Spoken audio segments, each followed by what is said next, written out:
مقديشو هي القمر، هرقيسة هي الأغر، كسمايو أحبها. صومالي وأفتخر. مقديشو هي القمر، هرقيسة هي الأغر، كسمايو أحبها. صومالي وأفتخر، أحبها. صومالي وأفتخر. صومالي وأفتخر. أنا صومالي. أنا صومالي. أنا صومالي. صومالي وأفتخر. أنا أنا أنا أنا أنا أنا الحمد لله نحمده ونستعينه ونستغفره ونعوذ بالله من شرور أنفسنا ومن سيئات أعمالنا. من يهدي الله فلا مضل له ومن يضلل فلا هادي له. وأشهد أن لا إله إلا الله وحده لا شريك له، وأشهد أن محمدا عبده ورسوله. أما بعد، فإن أصدق الحديث كتاب الله تعالى، وأحسن هدي وخير هدي محمد صلى الله عليه وسلم، وشر الأمور محدثاتها، وكل محدثة بدعة، وكل بدعة ضلالة، وكل ضلالة في النار.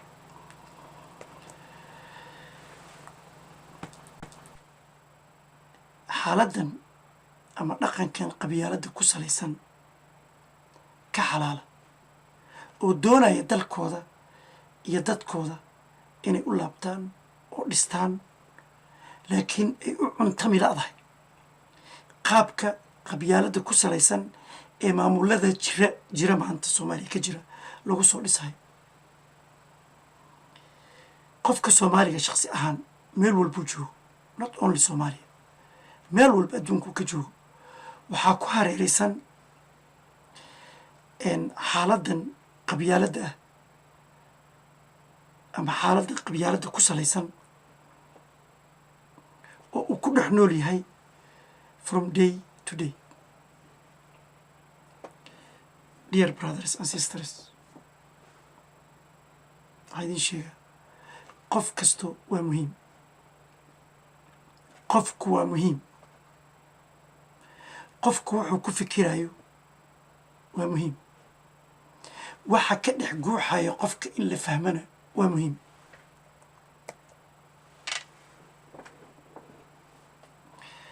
haddaan doonayno marka inaan helno dowlad wanaagsan iyo shacab midaysan, waxaa lagama maarmaana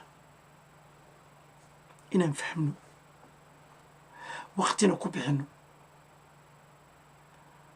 dadka la dooranayo doorashada ee madaxda noo noqonayo ee xilalka loo dhiibayo inay daacad u yihiin diintooda iyo dalkooda. taasaana ka muhiimsan in qofka aan dhahno ama ku dooranno cilmigiisa iyo qabiilkiisa. cilmiga haddaan wax ka iraado, waxaa arkaysaa qof kusoo takhasusay chemistry oo xil Soomaaliya u raadsanayo, chemistry, geology, philosophy oo logic, wixii logic la dhaho dhan kusoo takhasusay, whatever it is. qofkaas wuxuu ku qancayaa isagoo chemistry kusoo takhasusay in wasaaradda dalxiiska wasiirka noqdo. What's telling you that? takhasuskiisa 4 sano plus another 2 years, 6-7 years waa chemistry, kiimikooyin laisku daraya elements wax laga soo saaray. laakiin maanta wuxuu ku qancayaa oo lagu sheegayaa hebel PhD holder waaye, so organic chemistry and wasiirka dalxiiska waaye. What is gonna do? wasiirka dalxiiska chemistry muxuu ka qabana? wasiirka sportiga geology muxuu ka qabana?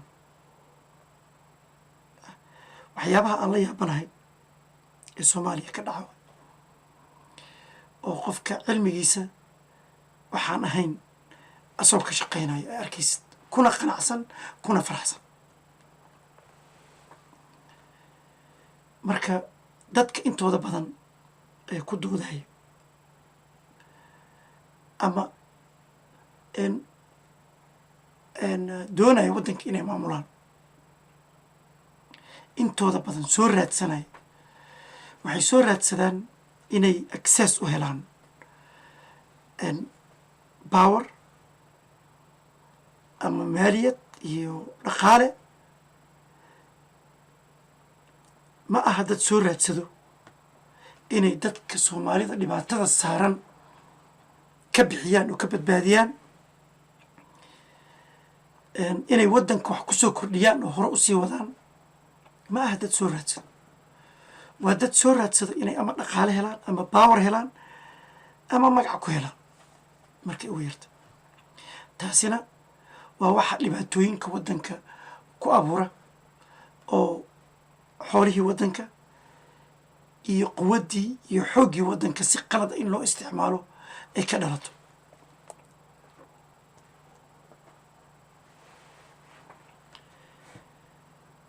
qofka isaga ayaa xaqiiqadiisa dhista sida aragtiyaal badan oo adduunka ay oranayaan bulshadana sidoo kale iyagaa xaqiiqadooda dhistaan qofkana isaga aa laga rabaa ama ummadda iyadaa laga rabaa inay isbeddel la imaato oo isbeddelkaas ilaahayna tala saarato isbeddelkana wuxuu ka imaadaa wuxuu qofka rumaysan yahay iyo wuxuu filaayo isbeddel ma imaado haddaysan jirin waxaad rumaysan tahay iyo waxaad filaysid waxaase jirta in dadka aan la noolnahay aan ku dhex jirno ay awood u leeyihiin inay marmarka qaarkoodna beddelaan waxay awood u leeyihiin inay beddelaan qaabadda aan u dhaqanno dabeecaddeenna dareenkeenna fikirkeenna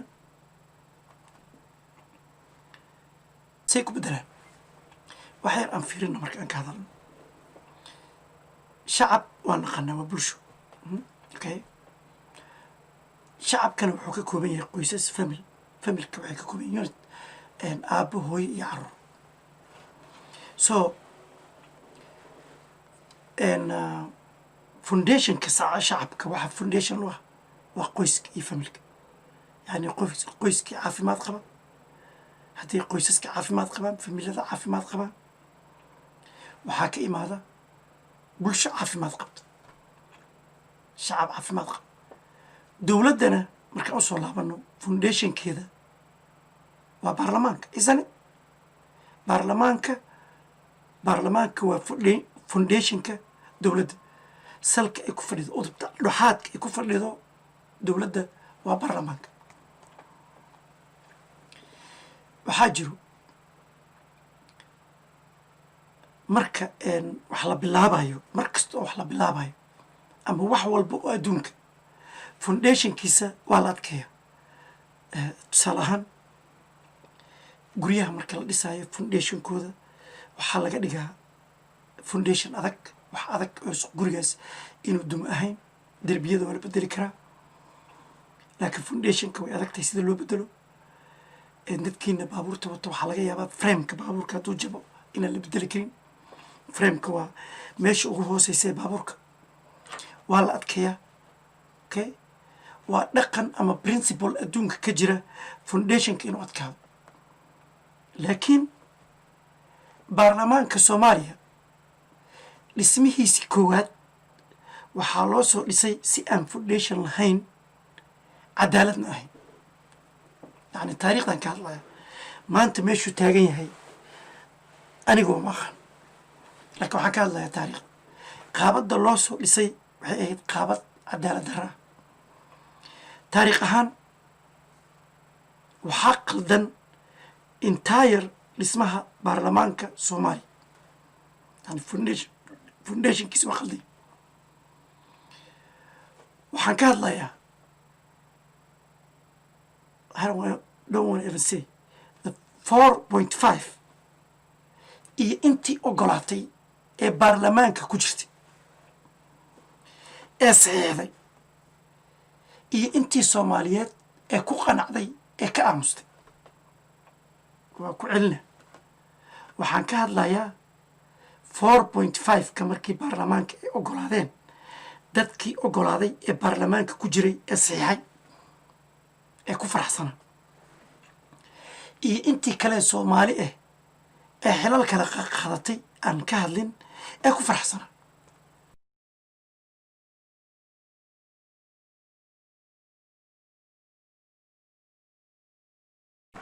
arrintan maxaan u meeshan gareeyey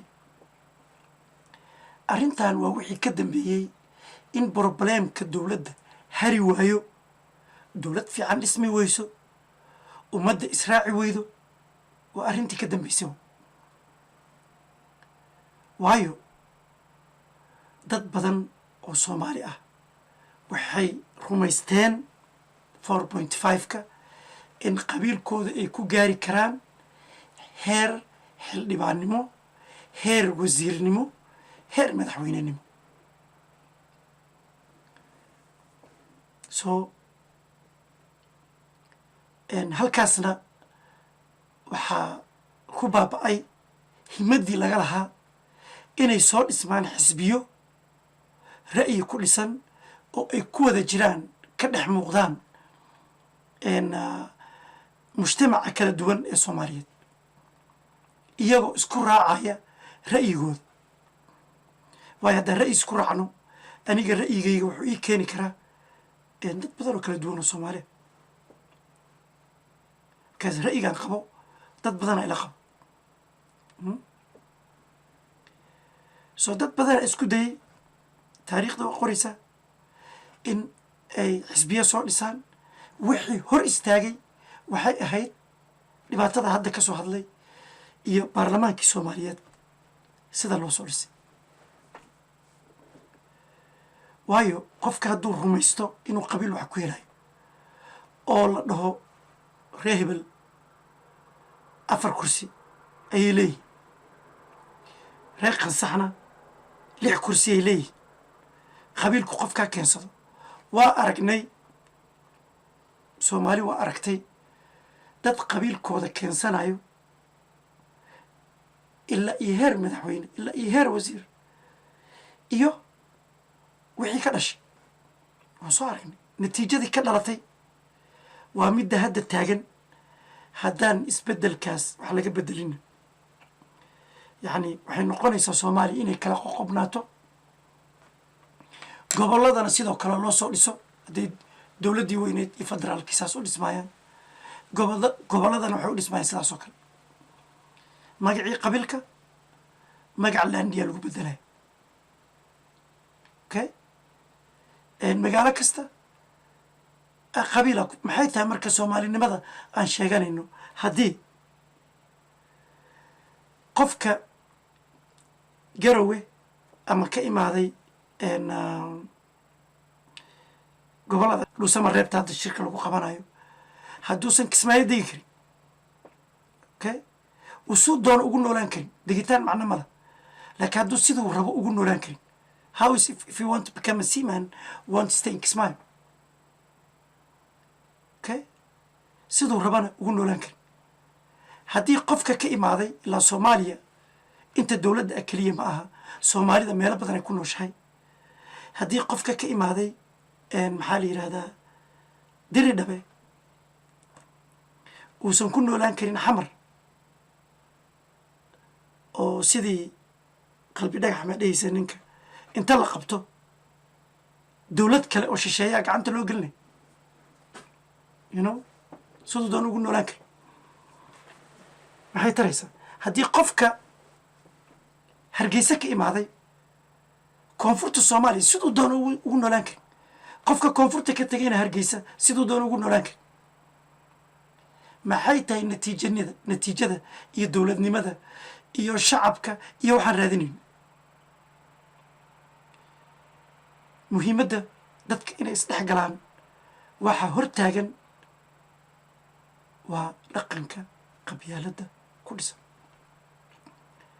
oo ay hoggaaminayaan dad baarlamaanka ku jiro maanta insha allah waxaan kusoo gabagabeynayaa qofka markuu ka shaqaynayo maslaxada ummadda walaalihiisa wuxuu u baahan yahay in la dhiirigeliyo in lagu ammaano bulshadana waxay u baahan tahay dad ay ku dayato model u ah si bulshada ay u hesho self image ay raaci karto una hogaamin kara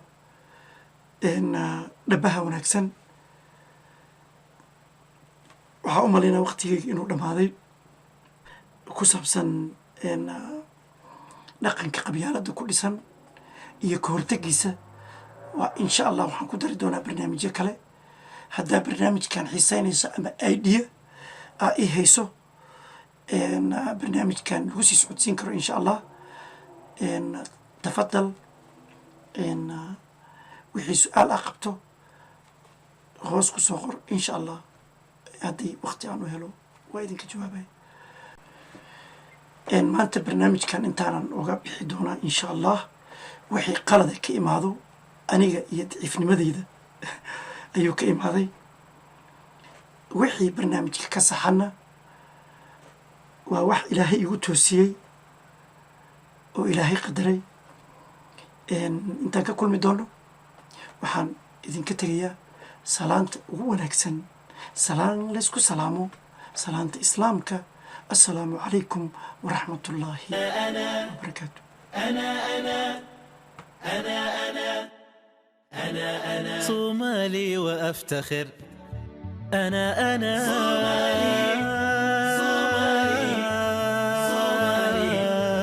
صومالي وأفتخر. وأرضنا نحبها وحبنا سيستمر، فأرضنا هي الأمان. صومالي وأفتخر. وأرضنا نحبها وحبنا سيستمر، فأرضنا هي الأمان.